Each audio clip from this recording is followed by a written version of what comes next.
itu adalah mereka yang jahil tasdiki, tidak mengetahui benar atau salahnya sesuatu. Itu ragu, itu definisi ragu itu. Tapi kalau meyakini kebenaran atau kesalahan proposisi atau keberadaan atau ketiadaan sesuatu, itu bukan lagi ragu, itu sudah masuk kategori tasdik. Ketika meyakini kebenaran atau kesalahannya secara paripurna, seyakin-yakinnya, itu disebut dengan tasdik definitif. Kalau hanya menduga, saya duga di sana ada kehidupan, saya duga di sana tidak ada kehidupan, saya menduga Tuhan ada, saya menduga Tuhan tidak ada. Ini semua adalah tasdik. Saya yakin Tuhan ada, saya yakin Tuhan tidak ada, itu juga tasdik. Satu asumtif, satu definitif. Yang asumtif belum tentu salah. Kadang kita menduga sesuatu, ternyata benar. Kadang juga kita menduga sesuatu dan ternyata salah. Kayak gitu. Tapi dia masuk kategori pengetahuan tasdiki. Sama dengan definitif tadi. Kadang kita meyakini sesuatu, meyakini kebenarannya, ternyata memang benar. Kadang juga kita meyakini kebenaran sesuatu, ternyata salah. Gitu. Jadi semua berlaku benar salah. Ada kemungkinan benar atau salah pada tasdik dan semua jenisnya. Oleh karena itu sekali lagi diskursus yang ada sebenarnya ini adalah yang dialog antar tasdik sesungguhnya. Jadi kita mendialogkan tasdik-tasdik yang kita miliki untuk melihat di antara tasdik yang ada ini mana yang paling komprehensif, mana yang paling objektif. Kayak gitu. Jadi sementara tasdik definitif itu ada 3. Ada tasdik definitif yang sesuai dengan realitas, ada juga yang tidak sesuai dengan realitas. Asumtif juga seperti itu. Ada tasdik asumtif yang sesuai dengan realitas, ada tasdik asumtif yang tidak sesuai dengan realitas. Ada yang objektif, ada yang non objektif. Itu terminologi yang ketiga. Terminologi yang keempat adalah tasdik, yaitu tasdik definitif. Ilmu yaitu tasdik definitif. Jadi terminologi ilmu yang keempat adalah tasdik definitif. Judmentasi definitif. Kalau tadi hanya tasdik, nah makna yang keempat ini dia bersifat definitif. Tasdik definitif. Artinya apa? Asumsi-asumsi, dugaan-dugaan itu tidak bisa lagi disebut sebagai pengetahuan. Di makna yang keempat ini, yang disebut dengan pengetahuan adalah sesuatu yang diyakini seyakin-yakinnya. Itu baru pengetahuan.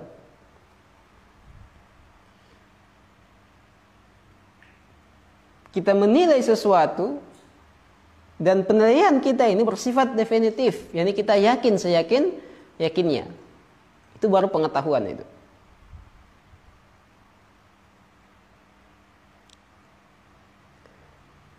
Bukan sekedar asumsi, bukan sekedar dugaan. Makanya makna yang keempat ini lebih sempit lagi dari makna yang kelima ya ini. Makna yang keempat ini lebih sempit lagi dari makna yang ketiga.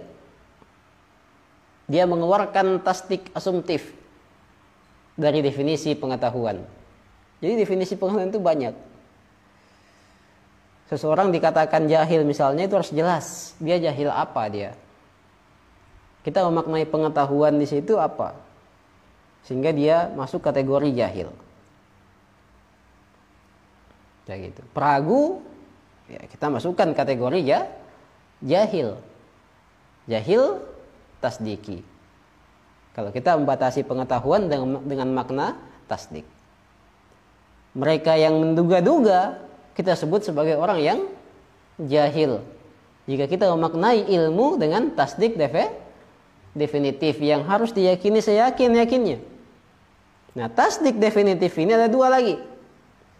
Ada yang objektif, ada yang non objektif. Jadi tasdik definitif, objektif, dan non objektif. Asumtif sudah kita tinggalkan. Kita masuk kategori tasdik definitif. Yang ternyata ada dua jenisnya, objektif sesuai dengan realitas dan non objektif.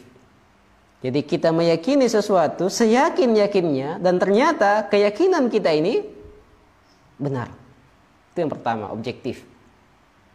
Jenis yang kedua adalah kita meyakini sesuatu seyakin-yakinnya dan ternyata keyakinan kita itu salah.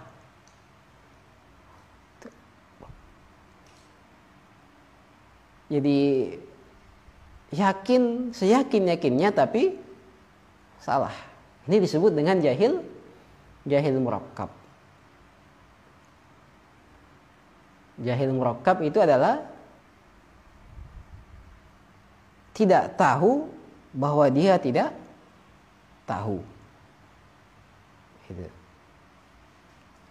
Yang yakin itu kan seperti itu, yakin seyakin-yakinnya tapi tidak sesuai dengan realitas, yaitu jahil murakkab itu. Sebenarnya apa? Sebenarnya dia tidak tahu realitas, tapi dia tidak tahu akan ketidaktahuannya terhadap realitas. Makanya dia meyakini seyakin-yakinnya bahwa dia mengetahui realitas.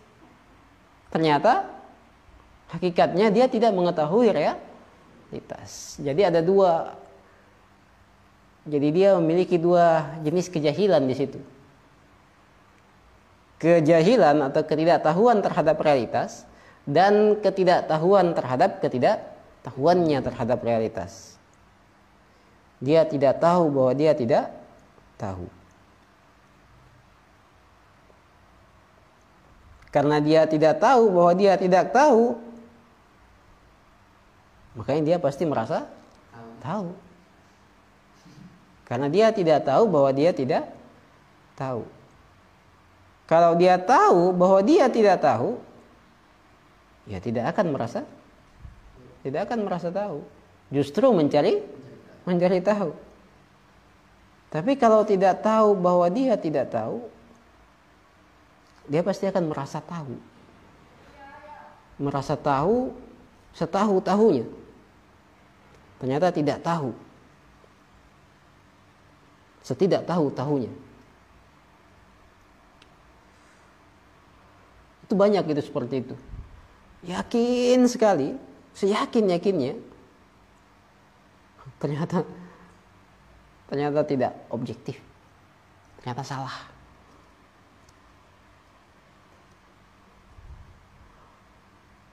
Susah orang seperti ini. Karena dia pasti akan menolak dicerahkan. Dia akan mencerahkan tanda kutip. Karena merasa tahu. Dia akan bergerak untuk melakukan pencerahan. Apa yang dia sebarkan? Ya sesuatu yang tidak diketahuinya itu. Pengetahuannya, tasdik definitifnya yang non objektif itu yang disebarkan. Ini disebut dengan salah paham juga sebenarnya. Salah paham level akut. Sesuatu yang paham tapi salah. Paham tapi salah. Pahamnya level tertinggi, yaitu level seyakin-yakinnya. Dia yakin seyakin-yakinnya bahwa dia memahami, ternyata salah. Ini disebut dengan salah paham. Memahami tapi salah. Beda dengan tidak paham. Tidak tahu. Kalau tidak tahu, ya tidak tahu. Tapi kalau tahu tapi salah, nah, itu masuk kategori pengetahuan. Kalau tidak tahu, itu masuk kategori ragu, itu tidak tahu itu. Paham tidak bedanya tidak tahu dengan tahu tapi salah? Kalau tidak tahu berarti ragu, kita nggak tahu apakah ini benar atau salah. Itu tidak tahu itu. Dia masuk kategori ketidaktahuan, kejahilan. Tapi kalau tahu, saya yakinnya, tapi salah, ini masuk kategori tasdik. Tasdik itu pengetahuan. Makanya gagal paham, yakni tidak paham, itu adalah kategorinya ketidaktahuan, ragu. Sementara paham tapi salah atau salah paham itu kategorinya tasdik. Bahkan tasdik definitif yang non objektif. Gitu.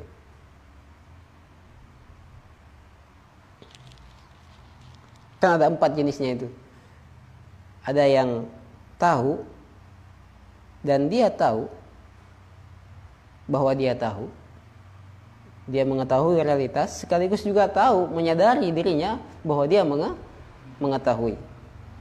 Pengetahuannya itu benar dan dia tahu bahwa dia sedang tahu, bahwa dia mengetahui. Ada juga orang yang mengetahui, sesungguhnya dia mengetahui, tapi dia tidak tahu bahwa dia tahu. Dia lalai akan pengetahuannya itu. Sebenarnya dia tahu, tapi dia lalai terhadap pengetahuannya.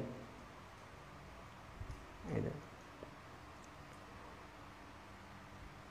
Mungkin karena jiwanya difokuskan ke sesuatu yang lain sehingga dia lalai pada pengetahuan pada hal-hal yang telah diketahuinya. Kadang karena begitu banyaknya problem itu misalnya, sehingga hal-hal yang sebenarnya sudah kita ketahui, kita lalai pada pengetahuan itu. Kita lupa, kita tidak menyadarinya. Nah, ini masuk kategori tahu, tapi tidak tahu bahwa dia tahu. Karena berbagai macam faktor.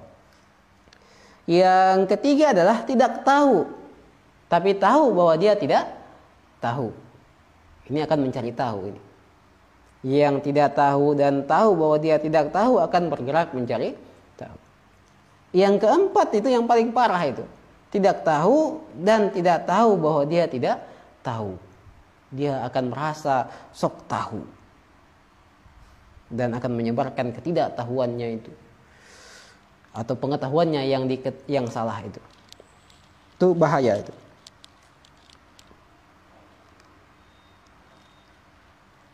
Bayangkan kalau kita mengkaji agama, kemudian kita menasdiknya, menilainya dengan tasdik definitif, seyakin-yakinnya.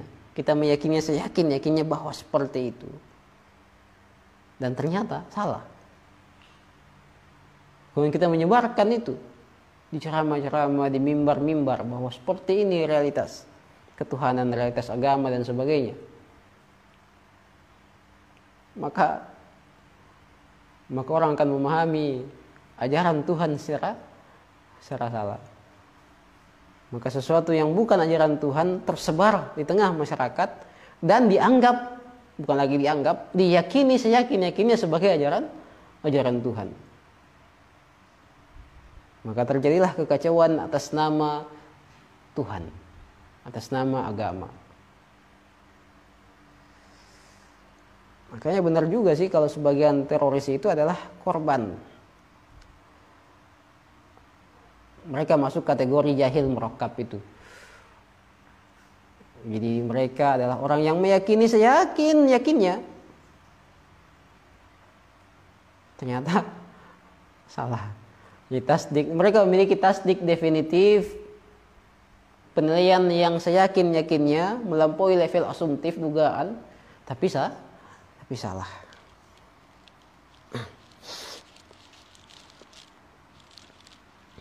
Jadi mereka adalah korban dari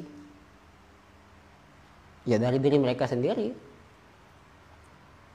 Karena meliburkan akalnya dalam menasdik ajaran-ajaran yang mereka dapatkan dari manapun itu, dari ustadznya, dari tempat ngajinya, atau dari manapun itu. Terburu-buru dalam menasdik, salah dalam menetapkan raja kebenaran, akhirnya mereka jadi korban. Korban dari siapa? Pertama korban dari ustadznya. Ini kedua sebenarnya ini. Yang pertama adalah dia korban dari dirinya sendiri, yang tidak menggunakan akalnya dengan baik. Ya, kedua dia korban dari yang mengajarkannya itu. Korban ini kan, seseorang tidak akan jadi korban dari orang lain jika dia tidak menjadikan dirinya sebagai korban di awal. Begitu.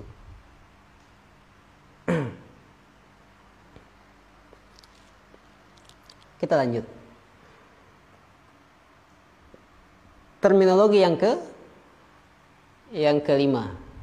Kalau terminologi yang keempat tadi dia mengeluarkan tasdik asumtif, tapi meliputi tasdik definitif, yang objektif dan yang non objektif. Non objektif disebut dengan jahil murakkab.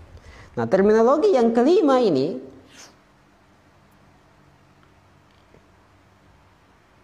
dia yang kelima ya. Yang kelima ya. Nanti saya tuliskan di situ.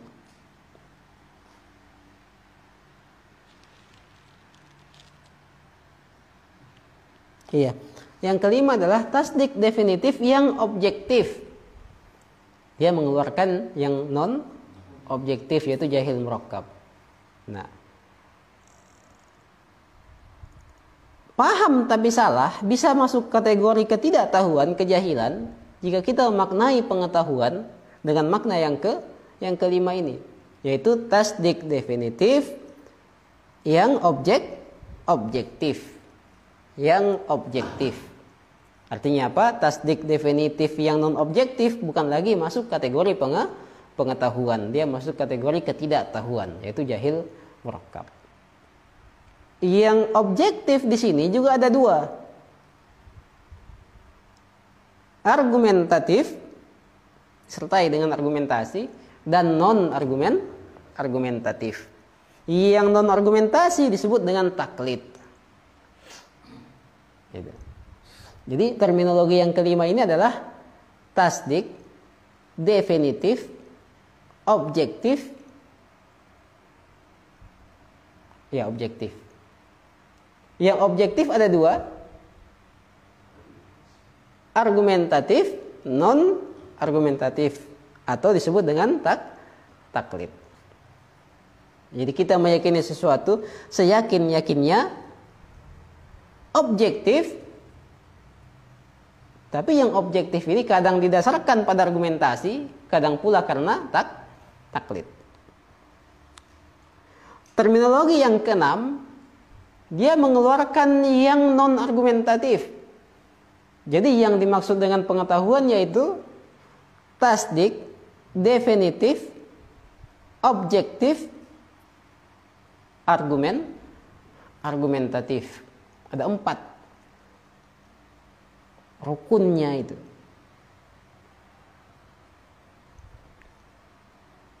Tasdik definitif, objektif, argumentatif. Yaitu sesuatu yang diyakini seyakin-yakinnya, di mana pengetahuan kita ini sesuai dengan realitas, objektif, benar, dan kita memiliki argumentasi atasnya. Bukan sekedar mengikut.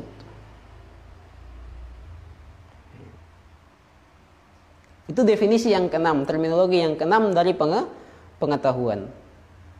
Nanti para filosof itu ingin sampai pada makna pengetahuan yang keenam ini, di mana kita ingin mengetahui sesuatu seyakin-yakinnya, dan pengetahuan kita ini itu objektif serta disandarkan pada Argumentasi, ada argumentasinya. Bukan sekedar meyakini sesuatu seyakin-yakinnya objektif. Juga harus ada argumentasinya. Kalau di sini disebut tasdikun, jazimun, mutabikun, dan andalilin. Ada argumentasinya. Begitu. Itu makna yang ke-6 dari pengetahuan. Ada banyak maknanya lagi sampai 13 di sini. Saya tidak akan bacakan semuanya. Kalian baca sendiri saja. Atau saya tuliskan di situ ya. Dihapus dulu papan tulisnya. Kita ngopi dulu.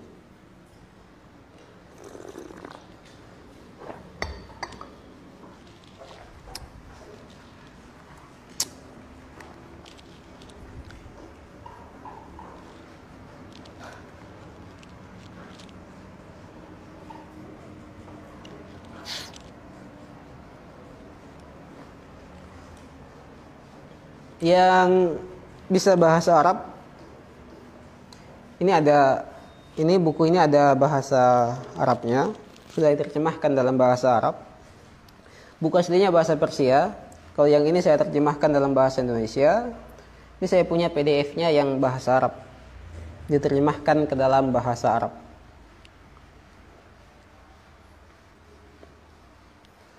Ini judulnya Al-Madkhalu ila Nazariyatil Ma'rifah. Pengantar menuju Nazariyah Ma'rifah. Pengantar menuju epistemologi. Pengantar epistemologi lah. Durusun tamhidiyah. Jadi level pemula, level dasar.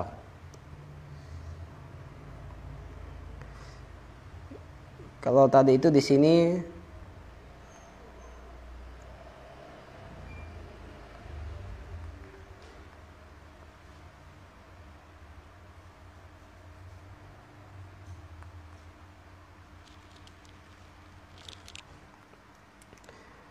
ini ada di halaman 48. Maudu' Nazariyatil Ma'rifah, objek kajian epistemologi.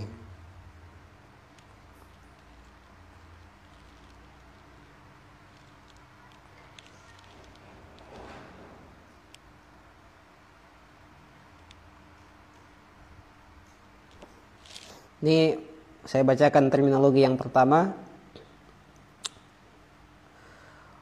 Mutlaqul fahmi.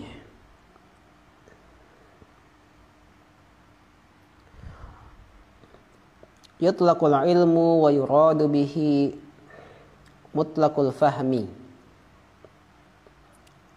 Ilmu, dan yang dimaksud dengan ilmu adalah pengetahuan secara mutlak, pahaman secara mutlak. Fayashmulu al-ilmu al-huduri wal husuli. Dia meliputi ilmu huduri dan ilmu husuli.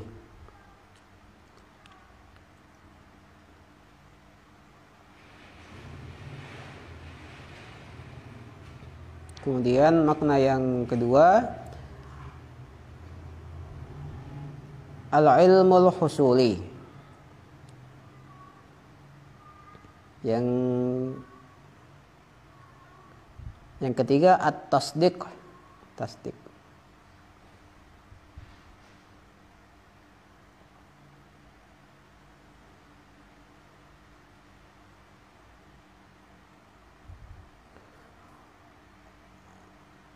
Kemudian yanqasimu tasdiqu, ditasdik terklasifikasi menjadi ila dhannin wa yaqinin, menjadi asumsi dan asumtif dan definitif, yakin. Kemudian selanjutnya at-tasdiqul jazmi, itu yang disebut dengan tasdik definitif. Yakhtassul ilmu fi hadzal istilah bit tasdiqil jazmi. Ilmu dalam terminologi ini dikhususkan pada tasdik definitif.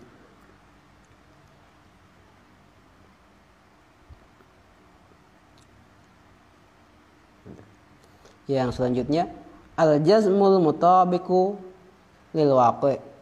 Tasdik definitif yang objektif. Yutlaqul ilmu huna 'alal jazmil mutabiq lil waqi'. Di sini yang dimaksud dengan ilmu adalah tasdik definitif yang objektif. Kemudian dia mengeluarkan jahil murakkab.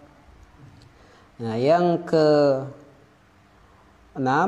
al-jazmul mutabiqu lil waqi' ghairul qabili lizzawali. Ini an dalilin. Tasdik definitif yang sesuai dengan realitas atau objektif dan tidak akan sirna. Tidak akan sirna yakni apa? Yakni argumentatif. Gitu. Masih banyak makna pengetahuan di bawahnya. Kita tidak akan baca itu. Karena itu yang terpenting sebenarnya dari beragam makna pengetahuan ini.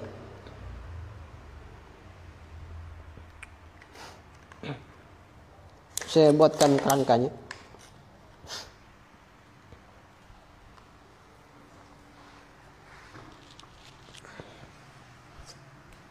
Jadi ilmu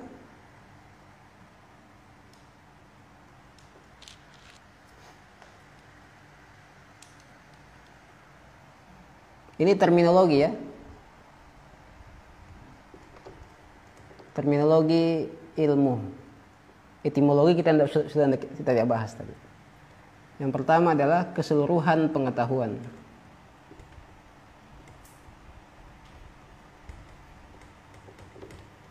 Ini ada dua. Huduri dan usuli.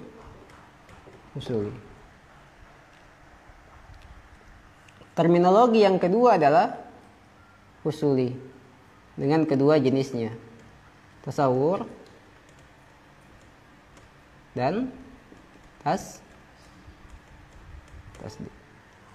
Terminologi selanjutnya dia hanya meliputi tasdik dengan kedua jenisnya, asumtif dan definitif. Terminologi selanjutnya dia hanya meliputi yang definitif, di mana ini ada dua jenisnya, objektif dan non objektif. Ini disebut dengan jahil murakkab. Terminologi selanjutnya dia hanya meliputi yang objektif, dan ini ada dua, argumentatif dan taklid. Dan ini non argumentatif.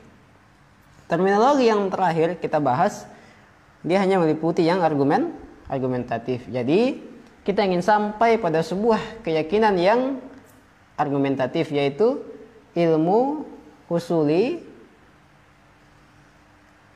tasdik, definitif, objektif, dan argumentatif. Ini kita ingin sampai pada sebuah pengetahuan yang diyakini seyakin-yakinnya, objektif, dan argumentatif. Kayak gitu. Oke.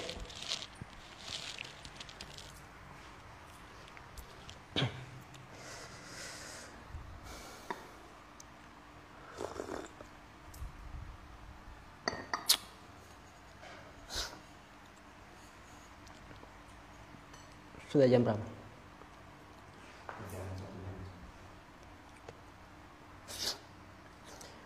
Yang ingin diketahui sekarang adalah ketika kita mengatakan epistemologi adalah ilmu yang mengkaji tentang pengetahuan, pengetahuan yang dimaksud itu pengetahuan yang mana? Di antara ragam makna pengetahuan dan yang belum kita bahas tadi. Yani buku ini sebagai epistemologi, buku yang mengkaji tentang pengetahuan, pengetahuan yang dimaksud, yang ingin dikaji itu pengetahuan dalam makna yang mana, dalam terminologi yang mana.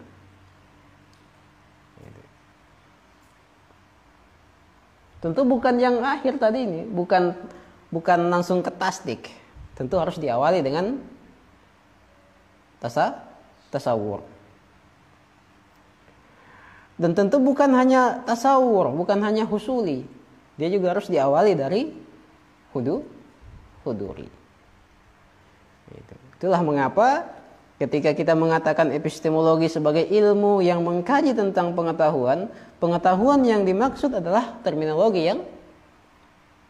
yang pertama, yaitu keseluruhan pengetahuan baik husuli maupun huduri. Gitu. Baik husuli maupun huduri. Sehingga di buku ini itu membahas sebagai buku dasar, dia membahas nilai ilmu pengetahuan. Baik pengetahuan yang bersifat huduri maupun yang bersifat husuli. Itu. Bagaimana nilainya pengetahuan husuli? Apa neraca kebenarannya? Itu yang ingin dijelaskan di buku ini. Juga dengan ilmu huduri. Bagaimana nilai ilmu huduri? Kayak gitu. Karena pengetahuan manusia tidak lepas dari dua itu. Jika bukan huduri ya husuli. Jika bukan husuli ya pasti huduri. Mustahil bukan kedua-duanya. Ini di level dasar kita akan mengkaji nilai pengetahuan. Besok atau di pertemuan selanjutnya kita akan mulai mengkaji pengetahuan dengan makna yang pertama tadi, terminologi yang pertama. Di buku ini juga akan dibahas dua tema itu, ilmu husuli dan ilmu huduri, beserta nilai keduanya, beserta masalah-masalah yang ada di dalamnya.